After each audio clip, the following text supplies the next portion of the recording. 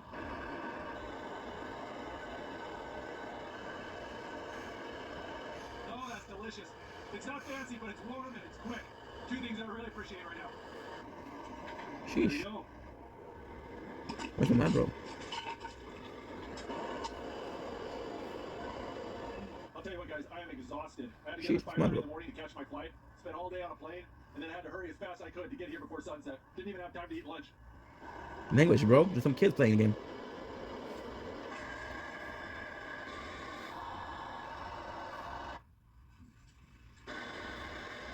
Get that. Got my hot water Good. bottle here, I check for leaks. All right, looks good. Let's put that in there. feel Well, I like got some bread flour there's with me. minor Tomorrow morning, I'm gonna eat hot, fresh bread. reading So this go ahead and mix up a little water with it, and the give it a mix, swears let it sit overnight, are it'll be a fermented bit and all ready to go much, tomorrow. no? Making fresh bread is one of my favorite things to eat on a camp out. I get people asking me all the time how you do it. I did an entire video on how to make campfire bread. It's really easy. Just gonna hang it up on his clothesline so mice can't get at it. Well, I think I'm Jordy. ready to get out of these wet clothes. All right. Oh, well, the sun set about an hour ago, and it's only 7:15. It is getting dark so early nowadays. I'm just gonna kind of hop into bed and eat some snacks and listen to an audiobook. I've got a pumpkin pie infused Gouda cheese, which is gonna be kind of wild. Got some chocolate covered hazelnuts, a wicked salami, big cake, and some pile of bread. So yes, I'm having an awesome time. Said what I said, brother. I said what I said, bro.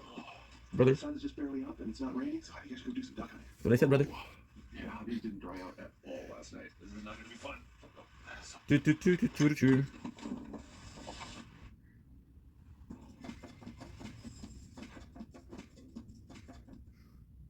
Pour mon assurance auto, Bénévent m'a super bien accompagné. C'est tellement du bon monde que ça m'a donné le goût d'être encore plus une bonne personne. Full of mad, bro. Salut, gang! Fait que j'ai décidé d'arrêter de vous achaler avec mon contenu non pertinent. Bénévent, votre auto est bien assuré au bon prix. Là où les procédures ordinaires ne vont pas, une râterie électrique va droit au but pour des dents 100% plus propres. When I heard here, Orbs insta kill. Shit, I didn't know that. I didn't even know that. garantit une grande rapidité pendant des années et sa batterie une autonomie d'une journée. Parfait pour vous et votre People complaining, dude. What the heck? Son dernier cri, prix inouï. Prévenez les résidus tenaces avec la puissance de Finish Jet Dry. Nettoyant pour lave-vaisselle Finish améliore la performance de votre lave-vaisselle et élimine la graisse et le calcaire. That flock of ducks is right back where they were yesterday. I'm gonna try to stalk them. No, there's about 15 ducks in that flock, and they flew off before I even got half as close as I needed to be. But I'm sure they're not the only duck on this lake. Facts. Mallard ducks actually have a language of sorts. There's a "Hey baby, I'm here" call. There's a "Num num, but this is tasty" call. There's the basic quack.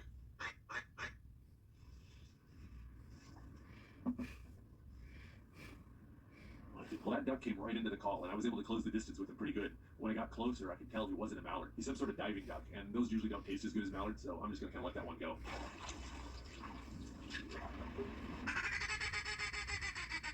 I'm just working my way up and down this river and around the lake, just looking for sloughs and marshy spots.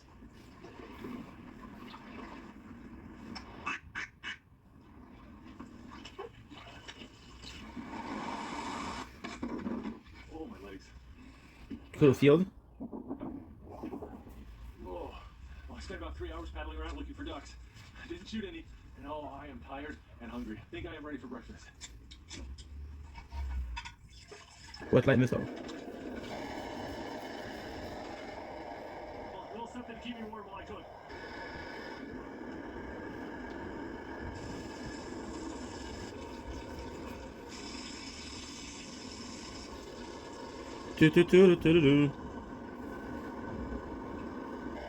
Bored a little bit. Feel like talking to people.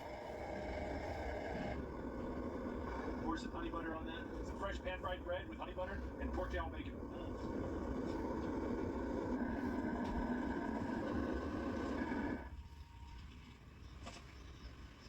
Few things in the world taste better than fresh homemade bread smothered in melted butter and honey.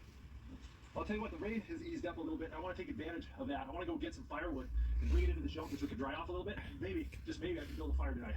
If nothing else, cutting firewood will keep me warm.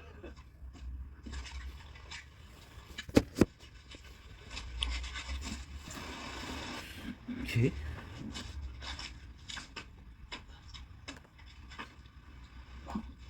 Look at there's water all the way through that log. Oh.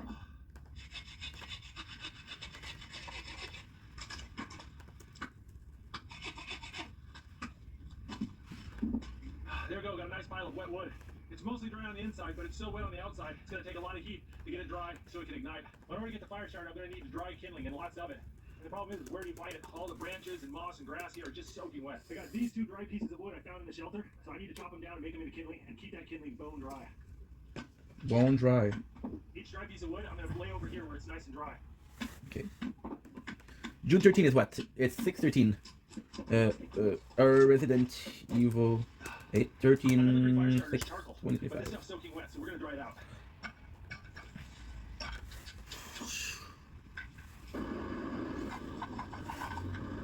There you go, that works real good. Also use your stove to dry out other pieces of wood.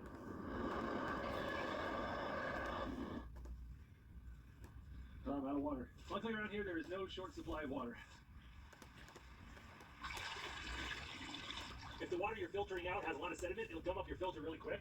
So I use the carrying case for my water filter to kind of do an initial screening. The carrying case will filter out all the sand and sticks and other things. Pretty smart, pretty smart. I just hang up the dirty water, and gravity pulls it through a filter, down the hose, and fills up my water bottle. All right, let's go and pinch it off. Rumor has it there's brook trout in this lake, and I haven't caught a brook trout in a long time. I got my rod rigged up with a little fly, got a black leech with a gold bead on it. I don't know a ton about this lake, but most lakes like this in Alaska have leeches in it, and trout love to eat leeches. I think I want to bring a hot water bottle with me fishing, but I don't want to sit and wait for a pot to boil on my stove.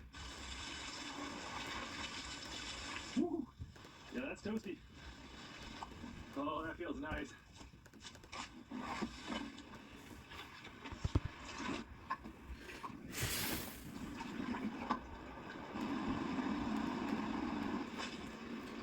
Well, the fishing isn't going great. The rain's picking up, and I'm soaked to the bone. I think I might head back.